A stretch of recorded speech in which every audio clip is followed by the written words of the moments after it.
Alors, on va voir la leçon de l'accord du participe passé.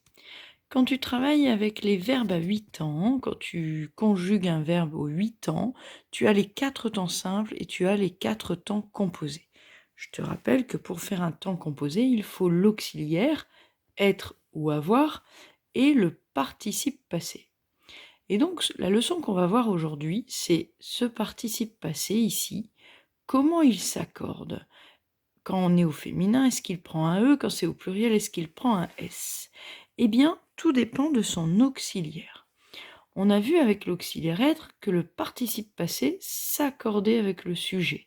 Par exemple, elle est tombée, ça c'est l'auxiliaire, ça c'est le participe passé. Tomber s'accorde avec le sujet, elle, donc on va mettre un E. Ça c'est pour l'auxiliaire être. Mais les exercices que je vais vous donner cette semaine concernent l'accord du participe passé quand il est conjugué avec l'auxiliaire avoir. Et là, la règle, elle peut paraître très compliquée. La première façon dont je vais vous l'expliquer, ça va pas être simple. Mais la deuxième façon, ce sera une astuce qui marche à tous les coups. Alors, en réalité, quand c'est conjugué avec l'auxiliaire avoir, eh bien le participe passé, il va s'accorder avec le CVD seulement s'il est placé avant l'auxiliaire avoir. Alors vous allez me dire, j'ai rien compris. Par exemple, elle a rangé des chaussures. Ranger, c'est le participe passé. Elle a rangé quoi? Des chaussures. Des chaussures, c'est le CVD. Eh bien, il est placé après l'auxiliaire avoir, donc ranger, je ne mets rien. Mais si je mets « elle les a rangées », je parle des chaussures et c'est placé avant l'auxiliaire avoir. Donc ici, j'accorde avec chaussures. Donc c'est pour ça que c'est important aussi de savoir que le pronom remplace des chaussures. Donc là, c'est EES.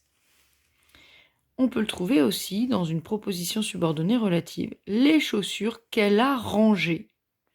Eh bien ici, les chaussures, c'est le CVD, il est placé avant l'auxiliaire avoir. On met donc EES.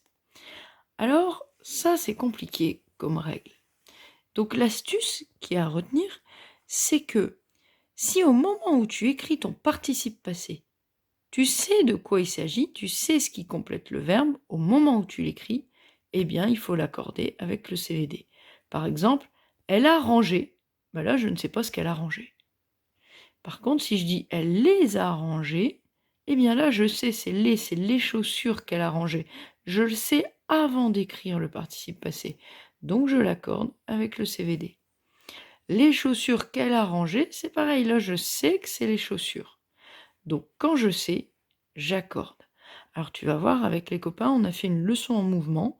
On va faire l'exercice 1 en mouvement pour comprendre par le mouvement qu'au moment où tu écris le participe passé, est-ce que tu sais ou pas de quoi il s'agit? Est-ce que tu connais le complément du verbe? Eh bien, ça marche à tous les coups.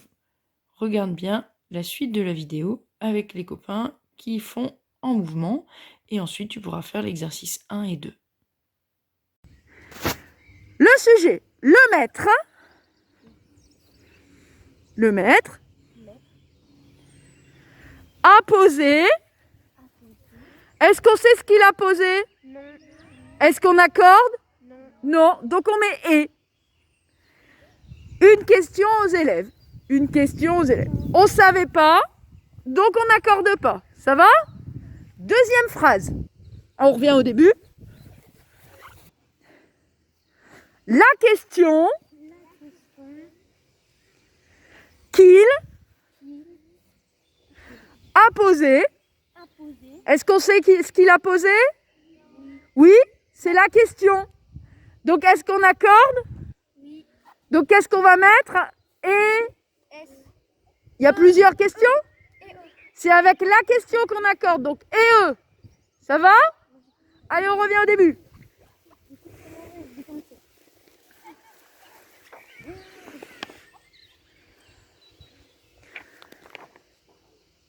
J apostrophe, c'est le sujet. Donc J est posé. Est-ce qu'on sait ce que j'ai posé? Non. Donc est-ce qu'on accorde? Non. Donc et. J'ai posé une carafe d'eau sur la table.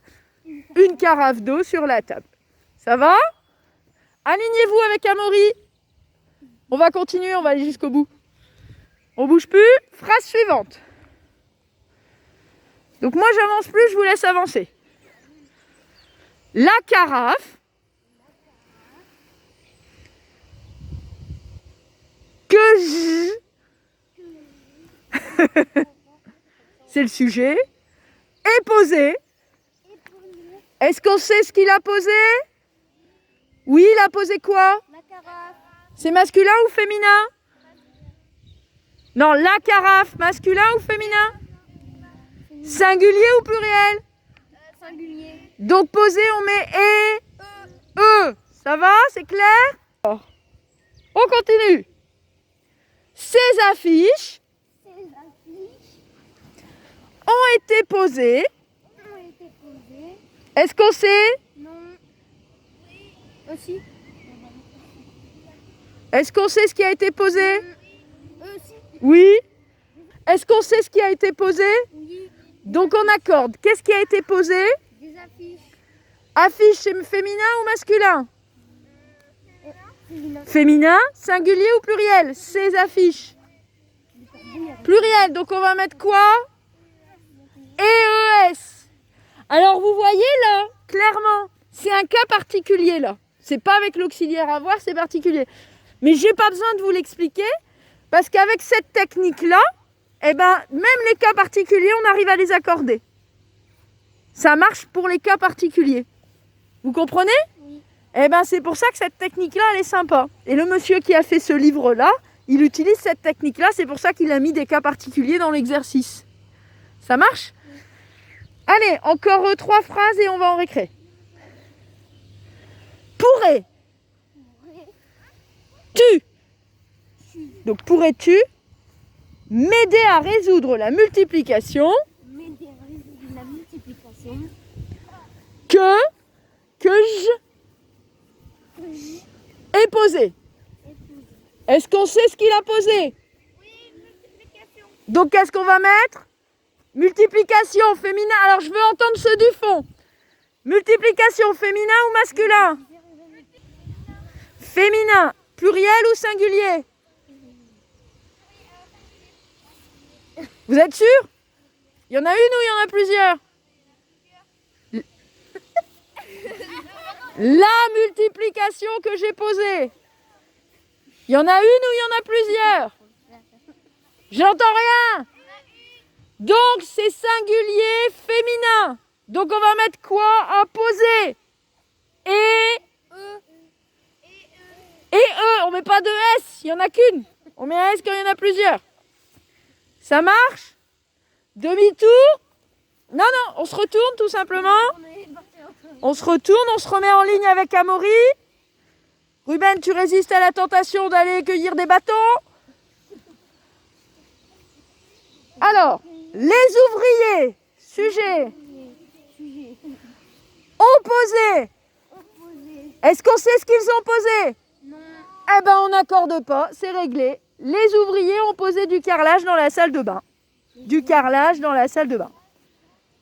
Voilà, alors si on fait les fonctions, c'est quoi? Du carrelage, complément du verbe, ou dans la salle de bain. D'accord? Alors, maintenant, la dernière phrase. Chut. La dernière phrase, je viens vous interroger un par un. Si vous avez la bonne réponse, vous pouvez aller en récré.